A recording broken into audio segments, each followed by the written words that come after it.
Assalamualaikum warahmatullahi wabarakatuh.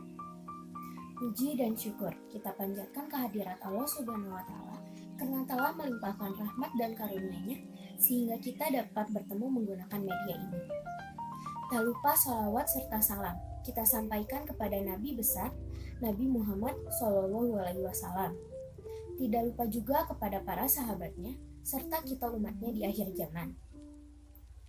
Perkenalkan, nama saya Natasha Widiartanti dari kelas 11 IPS 1. Di sini saya akan memaparkan materi mengenai karya tulis ilmiah. Video ini saya buat demi memenuhi nilai tugas saya dalam pelajaran bahasa Indonesia. Adapun beberapa materi yang akan saya sampaikan yaitu pengertian, tujuan, ciri-ciri, macam-macam, serta struktur karya tulis ilmiah. Apa itu karya ilmiah? Karya ilmiah adalah karya tulis yang dibuat untuk memecahkan suatu permasalahan dengan landasan teori dan metode-metode ilmiah. Biasanya, karya ilmiah berisikan data, fakta, dan solusi mengenai suatu masalah yang diangkat. Serta, penulisan karya ilmiah dilakukan secara runtut dan sistematis. Adapun tujuan dibuatnya sebuah karya tulis ilmiah adalah: pertama, sebagai wahana untuk melatih ide tersurat dan hasil penelitian dalam bentuk karya ilmiah yang sistematis dan metodologis. Kedua, menjadi wahana transformasi pengetahuan antar sekolah dan masyarakat. Yang ketiga, untuk membuktikan pengetahuan dan potensi ilmiah yang dimiliki oleh para siswa. Yang keempat, untuk melatih keterampilan dasar dalam melakukan penelitian, dan masih banyak lagi. Adapun beberapa ciri-ciri karya tulis ilmiah yaitu: pertama, reproduktif, yaitu karya ilmiah yang ditulis oleh peneliti harus diterima dan dimaknai oleh pembacanya sesuai makna yang ingin disampaikan. Yang kedua, bahasanya tidak ambigu. Ketiga, harus objektif dan hindari kesan emotif. Hal ini penting agar karya ilmiah yang dibuat dapat menjadi suatu karya yang objektif, bukan berpihak pada emosi seorang penulis. Yang keempat, menggunakan bahasa yang baku dan memperhatikan cara penulisannya. Yang kelima, menggunakan kaidah keilmuan. Kaidah keilmuan di sini maksudnya adalah metodologi penelitian yang harus diperhatikan oleh penulis, karena dengan metodologi tersebut karya ilmiah memiliki kerangka pemikiran yang logis. Yang terakhir, berkohesi dan menggunakan kalimat yang efektif. Selanjutnya, struktur dari sebuah teks karya ilmiah. Pertama, pendahuluan.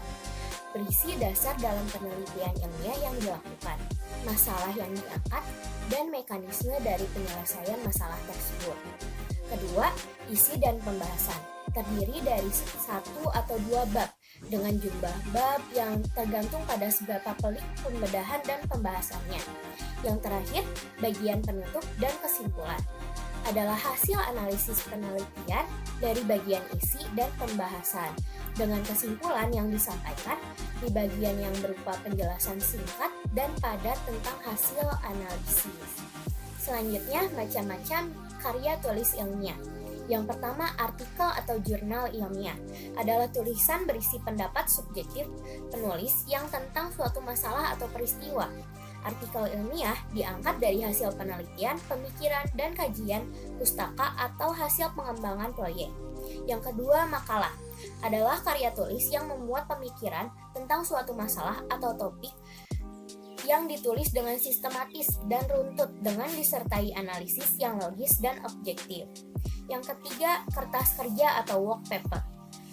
Pada prinsipnya sama dengan makalah, namun dibuat dengan analisis lebih dalam dan tajam, dan dipresentasikan pada suatu seminar atau lokakarya yang biasanya dihadiri oleh para ilmuwan.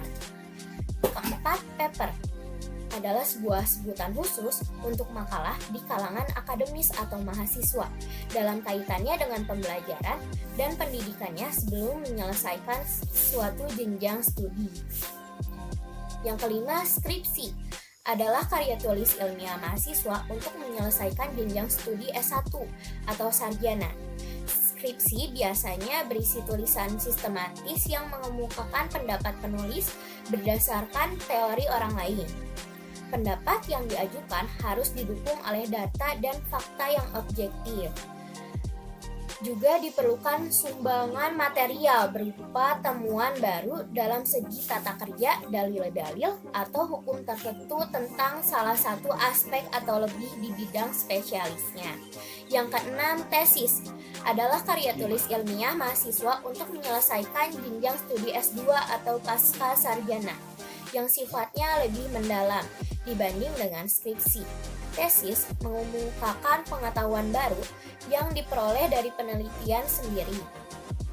Yang ketujuh, disertasi atau disebut juga PhD tesis adalah karya tulis ilmiah mahasiswa untuk menyelesaikan jenjang studi S3 atau meraih gelar dokter yang mengemukakan suatu dalil yang dapat dibuktikan oleh penulis berdasarkan data dan fakta yang valid dengan analisis yang rinci.